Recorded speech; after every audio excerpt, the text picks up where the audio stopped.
Students, इस video में हम properties of Riemann integral start कर रहे हैं। इससे पहले अगर आपने रीमान इंटीग्रल नहीं पता क्या होता है तो मेरी वीडियो है रीमान इंटीग्रल पे, वो जाके देखना, उसके बाद ये थ्योरम देखना और प्रॉपर्टीज देखना, क्योंकि उसके बाद आपको अच्छे से समझ आएगी, उसके बिना अच्छे से नहीं समझ आएगी। और रीमान इंटीग्रल की वीडियो जो है जिसमें समझाया हुआ है रीमान इंटीग्रल क्या होता है वो मोस्ट इंपोर्टेंट है। आपको सबसे पहले यही पता होना चाहिए रीमान इंटीग्रल होता क्या है, तभी आप चैप्टर कर पाओगे। तो सबसे पहले उसे जाके देखना। तो हम properties of Riemann integral start करते हैं। तो फर्स्ट प्रॉपर्टी है, अगर एफ और G, if F and G are bounded integral function, कोई भी बाउंडेड इंटीग्रल फंक्शन है, इंटीग्रल फंक्शन दिए हुए हैं, मैंने पहले भी वीडियोस में कहा है, अगर कोई फंक्शन इंटीग्रल दिया हुआ है तो इसका मतलब वो बाउंडेड है। लेकिन बाउंडेड है इट डजंट मीन्स कि रीमान इंटीग्रल भी होगा। वो बाउंडेड डजंट मीन्स कि वो फंक्शन इंटीग्रल है, लेकिन अगर इंटीग्रल है कोई फंक्शन तो वो बाउंडेड पक्का होगा। ऑन क्लोज इंटरवल दिया हुआ है ए से बी, और हमें पता है कि रीमान इंटीग्रल कहाँ पे होता है, क्लोज इंटरवल पे ही होता है। और हमें क्या दी हुई है साथ में कि एफ एक्स जो है छोटा है जी एक्स से, एफ एक्स जो है छोटा है जी एक्स से क्लोज इंटरवल ए से बी में। तो हमें प्रूफ करना है जो इंटीग्रल होगा, रीमान इंटीग्रल होगा एफ का in interval A to B, और रीमान इंटीग्रल होगा जी का in interval A to B. तो एफ का इंटीग्रल छोटा आएगा जी के इंटीग्रल से, अगर एफ एक्स फंक्शन छोटा है जी एक्स से। तो ठीक है, स्टेटमेंट होप आपको समझ आ गई होगी। अगर आपको इनका एफ एक्स जी एक्स आपको पता है कि छोटे किस सेंस में बोल रहे हैं, हम एक एग्जांपल देख लेते हैं। अब जी एक्स है, ये हमें एक्स स्क्वायर लिया है, हमने एफ एक्स लिया है एक्स, इंटरवल देखो 1 से 2 यहाँ पे भी सेम है, 1 से 2 यहाँ पे भी सेम इंटरवल लिए हैं। लेकिन हम क्या कह रहे हैं, एफ एक्स छोटा है जी एक्स से या इक्वल है।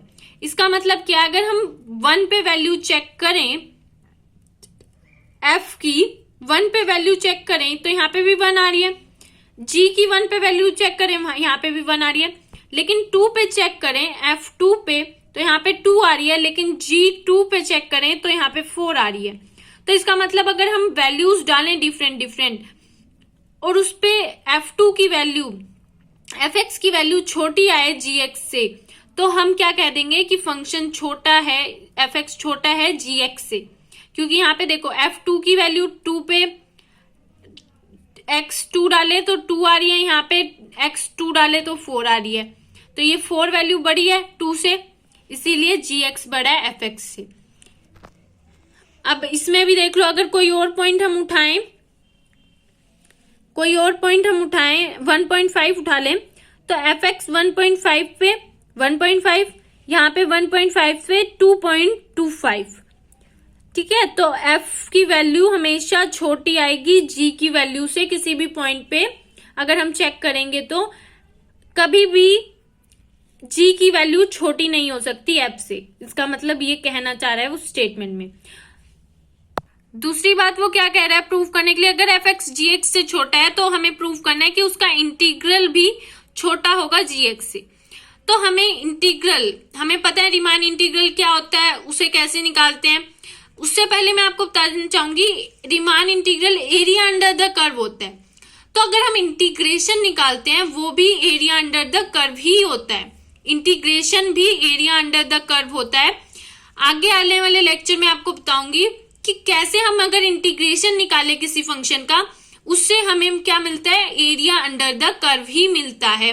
ये पूरी थ्योरम है। तो हम चेक कर लेंगे, हमें इंटीग्रेशन तो निकालना आता है कि ये ट्रू भी है या नहीं, इंटीग्रेशन की हेल्प से चेक करेंगे। लेकिन हमें प्रूफ किससे करने, रीमान इंटीग्रल की।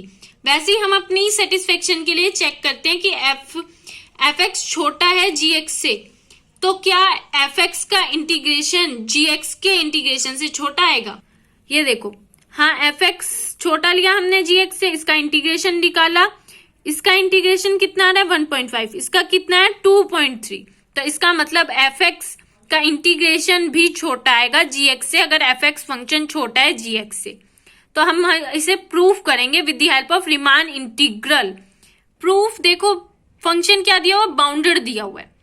तो पहले तो सबसे पहले बाउंड ही डिसाइड कर लो क्या है।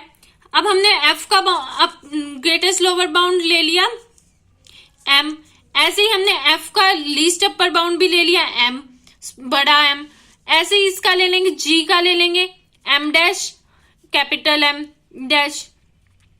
मतलब हमें पहले बाउंड डिसाइड करना है। जब भी हमें स्टेटमेंट में दिया बाउंडेड है फंक्शन, सबसे पहले उठा के बाउंडेड डिसाइड कर लो। उसके बाउंड ले लो एम और एम डैश, ठीक है, जिसमें जैसे हमने इस फंक्शन के ले लिए।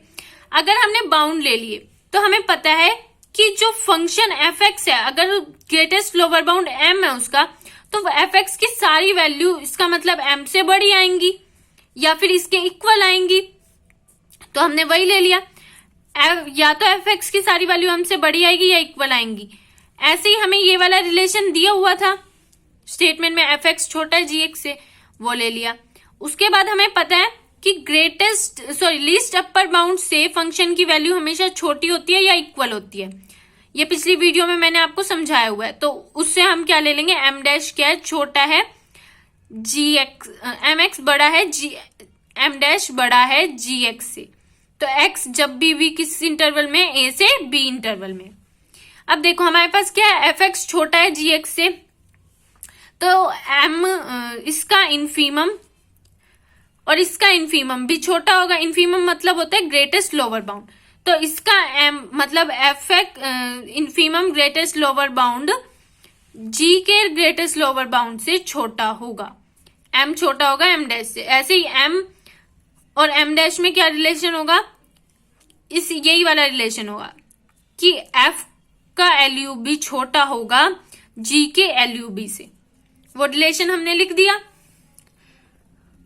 उसके बाद हम क्या कर रहे हैं, पार्टीशन ले रहे हैं। देखो हमें फंक्शन क्या है, रिमान इंटीग्रल प्रूव करना है। रिमान इंटीग्रल के लिए हमें पता है कि फंक्शन लोअर बाउंड, हमें लोअर सम जरूरी होता है निकालना, अपर सम जरूरी होता है। और अपर सम और लोअर सम के लिए हमें क्या जरूरी चाहिए, पार्टीशन चाहिए और सब इंटरवल, जनरल सब इंटरवल चाहिए। तो वो सारा काम हम करने लग जाएंगे। अब देखो हमने क्या ले लिया, एक पार्टीशन ले ली। पार्टीशन ये रही X naught X one X N तक। उसका एक जनरल इंटरवल ले लिया, I R sub interval, X R -1 से एक्स आर। अब इस इंटरवल में हम क्या करेंगे, इन्फीमम और सुप्रीमम ले लेंगे। इस इंटरवल में इन्फीमम ऑफ एफ अलग से लेंगे, इन्फीमम ऑफ जी अलग से लेंगे। इन्फीमम और एफ क्या ले लिया हमने, M R on I R, और इन्फीमम ऑफ जी क्या ले लिया हमने, एम आर डैश। ऐसे ही हमने यहाँ पे ले लिया सुप्रीमम ऑफ जी, ये ले लिए। उसके बाद हमें पता है, हमें क्या पता है, ये रिलेशन पता है एफ एक्स का और जी एक्स का। इस रिलेशन की हेल्प से हम कह सकते हैं कि जो एम आर होगा वो छोटा ही आएगा एम आर डैश से। ऐसे ही यहाँ पे भी एम आर जो है वो छोटा आएगा एम आर डैश से, ठीक है, सभी इंटरवल्स में। अब डेल्टा आर हमें पता है क्या होता है, पॉजिटिव होता है। अगर किसी पॉजिटिव क्वांटिटी से, मतलब नंबर से, हम इनइक्वालिटी होती है ये symbol, less than equals to का या ग्रेटर देन इक्वल्स टू का जो सिंबल होता है उन्हें इनइक्वालिटी बोलते हैं। तो अगर हम इनइक्वालिटी के दोनों साइड किसी पॉजिटिव नंबर से मल्टीप्लाई करें तो इनइक्वालिटी में कोई फर्क नहीं आता है। तो इसीलिए हमने डेल्टा आर वैसे भी पॉजिटिव है। पिछली वीडियो में हमने देखा था कि डेल्टा आर क्या होती है, लेंथ ऑफ सब इंटरवल, और लेंथ ऑफ सब इंटरवल हमेशा हम पॉजिटिव लेते हैं। तो डेल्टा आर पॉजिटिव है तो उससे इनइक्वालिटी में कुछ फर्क नहीं आएगा। उसके बाद समेशन से भी कोई फर्क नहीं आता। समेशन होता है सम करना, डिफरेंट आर से 1 तक सम करना है। तो सम से क्या फर्क आएगा, कुछ भी नहीं। आप 2 ग्रेटर देन 4 है और 2 ग्रेटर देन 4 है, 4 बड़ा है 2 से। अब दोनों साइड अगर 2 प्लस कर दोगे आप, 2 के साथ 2 प्लस कर दिया 4 आ गया, 4 के साथ 2 प्लस कर दिया 6 आ गया, तो भी बड़ा ही रहेगा, 6 बड़ा हो जाएगा 4 से। लेकिन इनइक्वालिटी का कोई साइन चेंज नहीं होगा, तो इसमें भी इनइक्वालिटी का कोई साइन चेंज नहीं होगा। सेम इस साइड।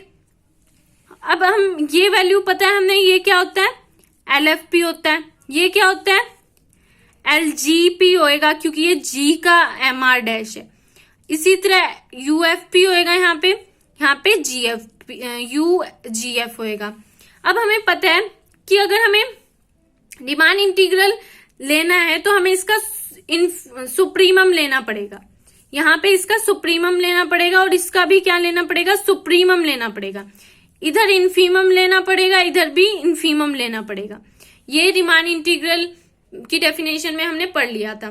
तो हम यहाँ पे अब जब सुप्रीमम लेंगे इस सेट का, इस सारे पार्टीशन को ऑल ओवर द सारे पार्टीशन ले लेंगे, उनका क्या लेंगे, सुप्रीमम।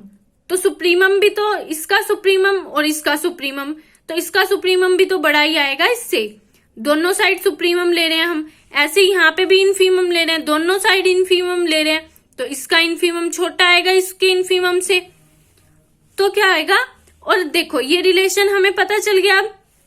लेकिन हमें पता है F और G क्या दे रखे हैं, हमें इंटीग्रल दे रखे हैं। और हमें पता है अगर दो फंक्शन इंटीग्रल होते हैं तो उनका लोअर इंटीग्रल और अपर इंटीग्रल दोनों क्या होते हैं, इक्वल होते हैं। ध्यान से सुनो, पहले तो वो पिछली वीडियो देख लो रीमान इंटीग्रल की, उसके बाद ये लेक्चर देखना, तभी आपको समझ आएगा। हमें पता है कि अगर दो फंक्शन इंटीग्रल दिए हुए हैं तो उसकी इंटीग्रल लोअर इसको क्या बोलते हैं, लोअर इंटीग्रल। क्यों, ये क्योंकि लोअर सम से का सुप्रीमम लेके बने हैं तो ये लोअर इंटीग्रल, ये अपर सम का इन्फीमम लेके बना है तो ये अपर इंटीग्रल, इसे बोलेंगे अपर इंटीग्रल। तो हमें पता है फंक्शन, अगर फंक्शन की लोअर इंटीग्रल और अपर इंटीग्रल इक्वल हो जाती है तो वो इंटीग्रल हो जाते हैं। तो फंक्शन में हमें दिया हुआ है कि इंटीग्रल है, तो इसका मतलब ये f का लोअर इंटीग्रल और f का अपर इंटीग्रल दोनों इक्वल है, ये दोनों इक्वल है। अगर ये दोनों इक्वल हैं और ये दोनों भी इक्वल हैं, ये वाला और ये वाला इक्वल है, ये और ये इक्वल है, तो इसका मतलब ये पूरा इंटीग्रल भी इससे छोटा हो जाएगा ना।